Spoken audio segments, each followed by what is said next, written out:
Stand to attention, Spartans. Halo 4 is ready to combat drop right into your laps, and I'm here to let you know exactly what you're getting yourself into on launch day. Where are we? The Xbox world has been waiting with bated breath to find out whether or not 343 Industries has managed to capture the magic of the Master Chief in their first fully developed sequel to hit the Halo universe. The team at 343 were pretty much created by Microsoft so they could continue work on the franchise after Bungie parted ways with the company, and understandably they've wanted to make the Reclaimer saga their own and have implemented a few changes to not only the gameplay but also the visual style. The first thing you'll notice when you load up Halo 4's campaign for the first time is how freaking stunning it looks. The lighting effects are amazing and the graphics are so crisp and detailed. It's easily one of the best looking games on the Xbox 360, and at times the visuals are jaw-dropping, literally leagues above the graphics of Halo 3 and Halo Reach. Couple this with the amazing new sound design, with one of the standouts being the much meatier sounding weapons, and Halo 4 is set to give an incredibly epic cinematic experience. But there's problems here, many little problems which mean the game looks like a Halo game turned up to 11, but for some reason it doesn't really feel like a Halo game. The campaign is a perfect example of style over substance, and after the incredibly short playthrough of 6 hours and 50 minutes on normal difficulty, not counting the occasional death, look, it's recorded here, I ain't lying, I came away with the impression that Halo had become a bit hollow. What? Let's start with the story. The Chief is back, awoken from stasis by Cortana, and it takes about 5 minutes for them to encounter a strange group of Covenant before they are sucked into the middle of an unknown Unicron wannabe Forerunner planet and caught up in a plotline that Microsoft have told me I'm not allowed to talk about. It's really a standard Halo romp though, which follows a cookie-cutter Halo pattern. Start on a spaceship of sorts, go to an alien world, do some driving bits, fight on foot for a bit, ride on something big, fly something for a level or two, and then finish. It's like 343 have cherry-picked all the ingredients they think make a Halo game great and then condensed it down into a handy Halo fan-pleasing package. And in theory it should work, but for me it just didn't. There were bits that tugged at the heartstrings, there were some exciting set pieces and some great battles, but all in all it just kind of flowed past me. A highly forgettable experience.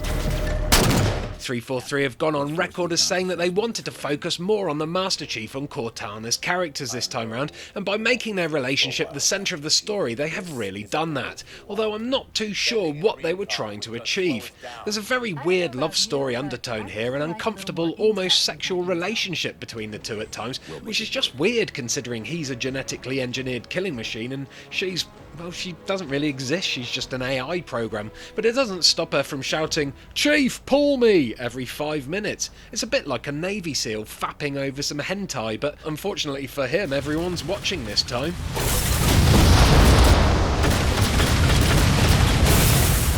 Cortana has had a radical makeover, transformed into a gap-toothed sex pot, regularly flashing her bare blue arse and virtual titties to the camera in a presumed attempt to sex up the series. Her dialogue is a constant stream of sci-fi gobbledygook, which at times had me laughing at how ridiculous it all sounded. While the Chief, whose voice actor seems to have attended the Christian Bale School of Voice Acting, chips in occasionally with heroic 5-word sentences. I'll send out an all clear once the area is secured. It kind of feels like the people on the team have been watching far too many Michael Bay movies and want to make the game as generic and summer blockbuster-esque as possible, and to me it just seems kinda soulless.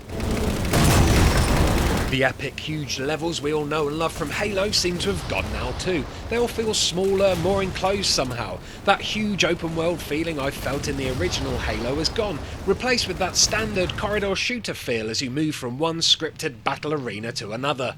The combat as usual though is excellent, with the enemy AI being just as fiendish and intelligent as ever.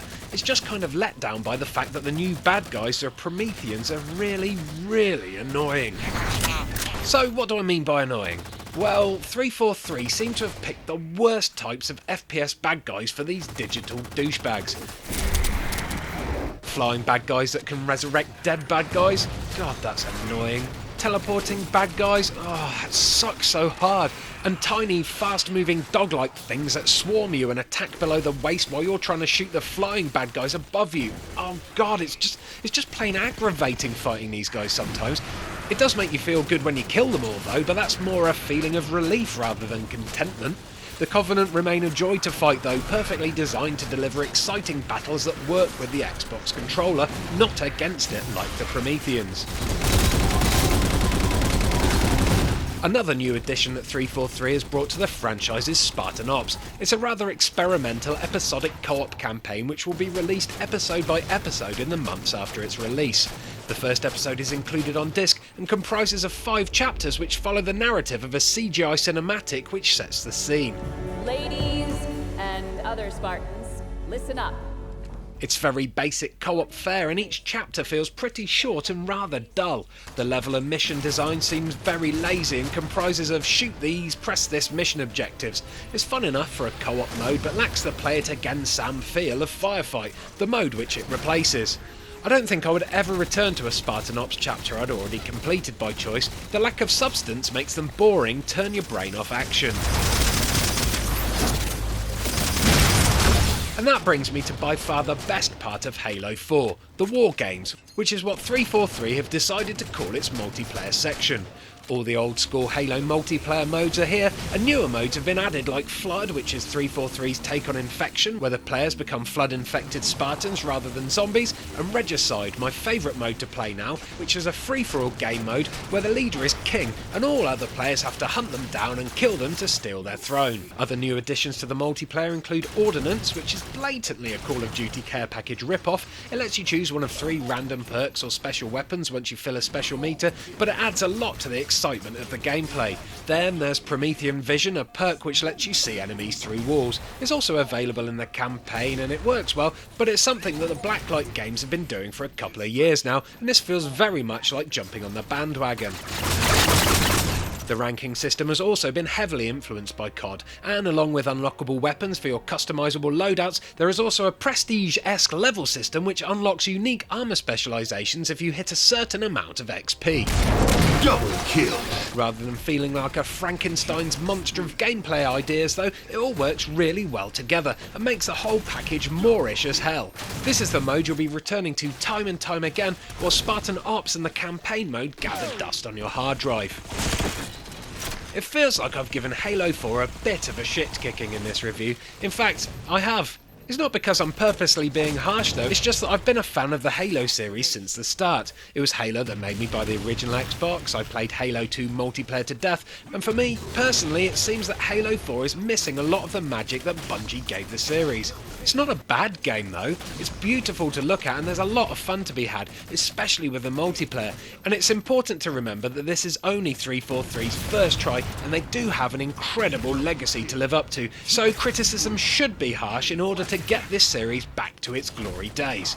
So keep up the good work guys, you're on the right track, just give it a bit less gloss and a lot more heart in Halo 5. At ease man.